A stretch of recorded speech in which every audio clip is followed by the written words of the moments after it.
Ayan, power on. Musok. Ayun, nag-relay na. Sukatan mo nga, boss. Nag-relay na. Nag-relay na pero sukatan pa rin natin. Para makita natin kung mababa or mataas yung bias. 2.5. Yan. Yan yung bias niya. Pantay na.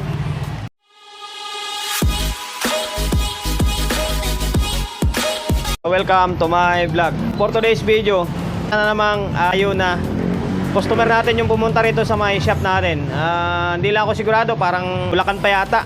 Hindi ko lang alam anong exact address sa may Bulacan. Basta galing Bulacan pa daw ito eh. Concert AB502. Shoutout sa iyo, sir. Bali, pangalawang unit niya na ito eh. Yung una, hindi lang natuloy yung mixer. Ito, natuloy na. 502C na concert. And then original ito. May request niya na gawan daw ng video para makita doon nila kung paano ginawa or ano yung proseso ng paggawa. Kahit na hindi man siya totaling tutorial ng pagre-repair, basta sasabihin ko lang kung ano yung naging issue. And then may proxy ako, hindi ako gagawa nito eh. Ito yung kumpare ko, paring Ray. Bali, ito siya yung gagawa. And then sasabihin na lang namin kung ano naging issue kapag na trouble na niya o nagawa na niya. Eh, busy ako eh. Medyo naka-focus ako dun sa may power amp. Kaya ngayon, sabi ko, manatan niya muna yung mga intake. Tapos niya lang gumawa nitong Electown. Kasi ito ulit. Issue nito guys ay ito, putok yung fuse oh. Hindi daw nagre-relay. Hindi nagtitrigger ang relay. Talagang hindi. Kasi nung tinisting ko to, tinisting namin kapon. Kaya nga natanggal na yung takip eh. Wala, hindi nagre-relay kasi yung isang fuse buo, yung isa na open yung kabilang fuse. Malamang merong sira na output dyan. Eh, napagawa na daw to sa kwan eh, sa ibang technician. Di lang ako sigurado kung parang napagawa na. Kasi parang may nakita ako nito eh. Ito parang iba yung kulay ng isang transistor. Baka napalitan na yan. Original ito, kita ko sa inyo na ito, concert na regulate ito. Ayan, concert orig. Ang palatandaan kapag orig daw is naka-engrade or nakasulat yung sulat na concert sa my board. Ito, merong sulat, meron ditong sulat. Lahat ng board niya, pati sa may ilalim. Tapos yung kulay is yung parang yellowish. Yan yung palatandaan. Tapos tingnan natin kung may mga sign ng original. Samuni ba? Ayan oh, Samuni 502C, yung mga latest na version nila ito. Tapos pag original daw 37 yung supply natin. Ayan oh, 37037. Oh, legit to. Legit na original. Tapos yung heatsink, kung tingnan nyo, yung heatsink na ginamit parang nasa yung todo okay, yung H nila. Ganito yung heatsink eh. Angas. Kali babaklasin na ni paring Reto, and then ito trouble na niya. Play na lang natin video para hindi lumaba yung ganito klaseng walang kwentang vlog natin. Napalitan na niya yung transistor. Dali talaga yung transistor. Tapos ito, pakita na natin boss. Ito, ang diskarte yan sa mga medyo bago-baguhan pa lang na technician, pag magre-repair kayo, ito tip sa inyo para hindi kayo magbaklas agad-agad nito lahat. Imbis na magbaklas kayo lahat nito, ito lang yung angat nyo, yung emitter, itong bloke na resistor, angat nyo lang yan. Mag-check nyo na to pa isa-isa yung power output para hindi kayo magbaklas ng sabay-sabay. Ngayon, yung sabi ko kaninang napansin ko na parang iba na yung kulay, napalitan na nga ng unang gumawa. Ang nilagay niya is ibang value, D na 1047 and then B187. Kaya siguro bumigay ulit. Dati ganun siguro sira niyan, output din. Ayun, nagpalit lang sila. Ang nilagay is tong D. Ayan, dali yung mga power output. Ngayon okay na to. Napalitan na to ni pare. Tapos ang pinalit din namin is 5198 na rin. Naka-stock na. Tapos A1941. Binalik sa dati. At tingnan natin kung magiging tumagal ito. Sana tumagal na nasa tamang nasa tamang transistor. Baka nga siguro dahil lang dito na kaya nadali ulit siya. Oh, yan sir, sira yung power transistor, mga power transistor ng board mo. Sa kabilang channel naman is okay. Wala namang problema rito. Nasa kabilang channel lang yung problema. Kaya ito nga nakaangat dito. Yan. Ngayon dahil okay na ito, hindi pa okay. Ibabalik pa pala itong kwan. Ibabalik muna ni pare yung kwan, yung bloke, and then at masukatan na ng bias. Ayun lang, stay tuned lang. Ayan, power on. Musok. Ayun, nag-relay na. Sukatan mo nga, boss. Nag-relay na. Nag-relay na pero sukatan pa rin natin. Para makita natin kung mababa or mataas yung bias. Teka lang. 2.5.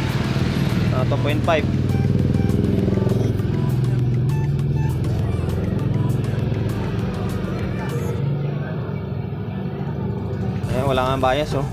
Dito ka sa kabila, dito sa good.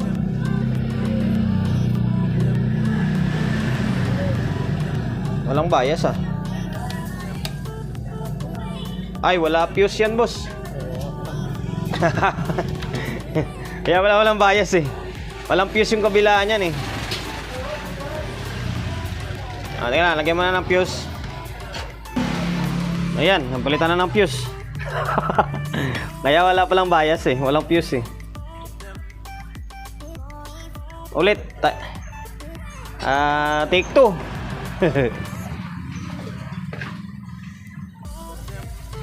Oh, natin. Pak. Ayan, nag-relay. Nag-relay na. Oh, sige. Baliktad. May kwento ko lang, ito si paring Ray, kwanto eh. Printing operator eh. Operator ko to dati. Pares kami printing operator. Nag-switch lang ako sa electronics. Balang araw magsi-switch na rin to. Maging electronics na rin to. Yan. Yan yung bias niya. Pantay na. Mataas. Sige nga boss, kung gaano kataas yung bias niya. Sige, steady mo lang. Mataas mo, nasa 0.4. Ganoon naman talaga yung kwan eh. Yung 5 auto, yung mga integrated, kadalasan nasa 0.4 yung bias eh. Oo. Yan, 0.4. Normal na. Baliktad. Pantay na lahat.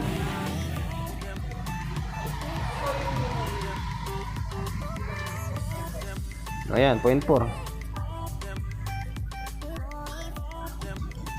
Oh, okay na. Mali, babalik na lang to sa may kwan. Ito-tornilyo na lang to. Yung mga tornilyo na lang yung board nya. And then, matitesting. Malalagyan ng audio kung okay na. Sana walang kwan, walang problema yung makontrol. Para kung may problema, di palitan natin. O, stay tuned ulit. Na-fix na yung kwan, na-fix na yung board. Yan, ito. Na-fix na to. Lagyan na lang ng speaker para ma-audio test natin kung may audio na. Normal naman na yung bias eh. Sigurado meron ng audio yan. Ang tanong na lang kung okay pa yung mga control niya. Ano yung speaker kinabit mo, boss? Isang tweeter. Isang tweeter tsaka isang bass.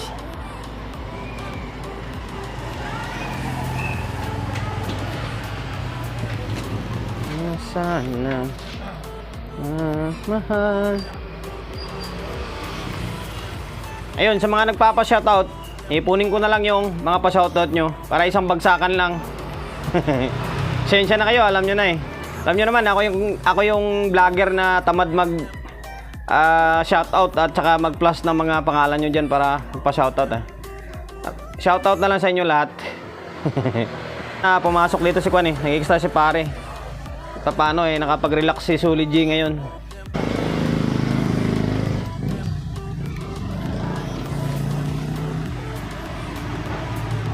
Ay, surround. Lakas ng feedback nito. Naka full volume. Nakano yan? Ka-tuner yan.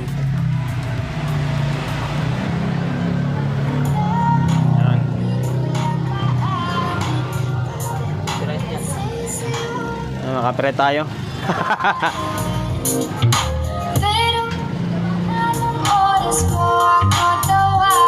Dalawa na yung mandar, bali isang base, isang tweeter, yung nakakabit doon.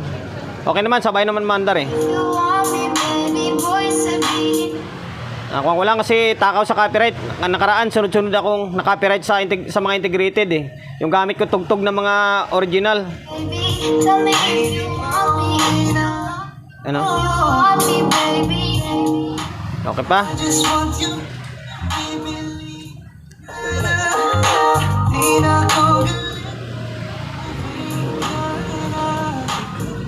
Okay pa? Ay, wala yung balance. Kalipin red yan? Yun lang. Palitan na lang natin yung control. Palit ng control na para kwan. Wala oh. Walang balance. Yung balance na lang. Yung iba. Yung kwan.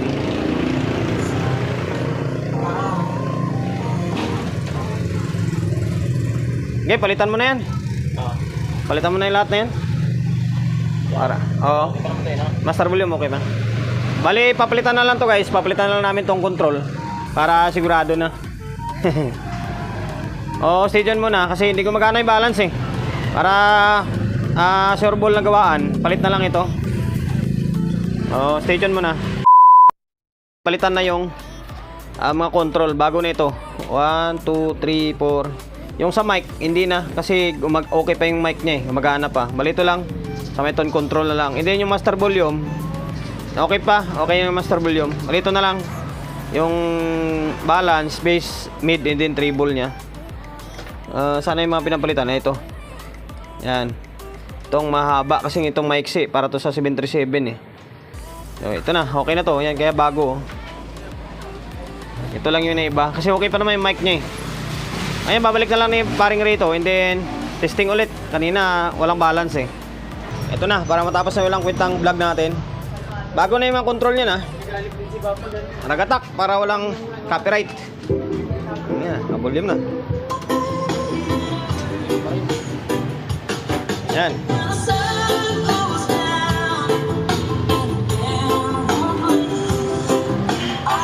Yan o, may balance na. Kanina walang balance to eh. Ito, meron na o. Nagbabalance na siya o. Bass. High. Meron na.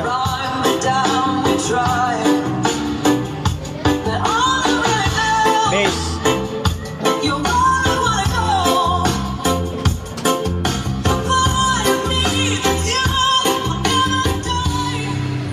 Ano, magana na lahat. Mali, mic. Subukan mo yung mic, boss. Ano? Mga natin, testing natin lahat para naman dito sa may shop ko eh. Bago bigay, testing mo na lahat. Para walang masabi yung mga suki natin. Hello. Ayan o. Okay pa yung mic.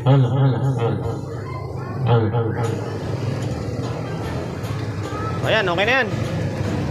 Okay na, back to normal na yung unit nyo sir. Kasi kwanto eh. At totoo lang guys, ito minsan nga tinatamad ako magkwan na eh. Na minsan pag marami akong gawa, mas gusto ko yung gawa na lang ng gawa eh. Kasi minsan pag nagbablog ka, medyo takaw sa oras. Kasi kailangan mo pa magpasada ng salitaan sa video. Eh minsan, mga pa-request kasi ito. Kaya request nyo, gawa ko. Okay na, binalik na natin sa transistor na 5198 and then 1941. Kasi yung gumawa nito noong una, B tsaka D yung nilagay. Ito na lang yung vlog natin tungkol dito. May mga entry tayo sa concert ngayon. AB502C. Kasi na yung modelo niya eh. Mga bagong labas pag C. 2020 na model. Promotion bago tayo magtapos, siyempre, shop natin. Sa mga gusto magpa-prepare along sa Oyo, Quezon City. Number 41, Don Julio Gregorio Street, sa Oyo Road, sa Oyo, Quezon City. Social media pages natin, sa mga hindi pa nakapag-follow, paki-follow. And then siyempre, paki-share ng mga walang kwentang video natin. YouTube channel, sa mga hindi pa nakapag-subscribe, paki-subscribe. Like, share. Then syempre pakihit ng bell button sa gilid para updated tayo sa mga susunod na video na i-upload natin. Ingat, God bless, and then peace sa atin lahat.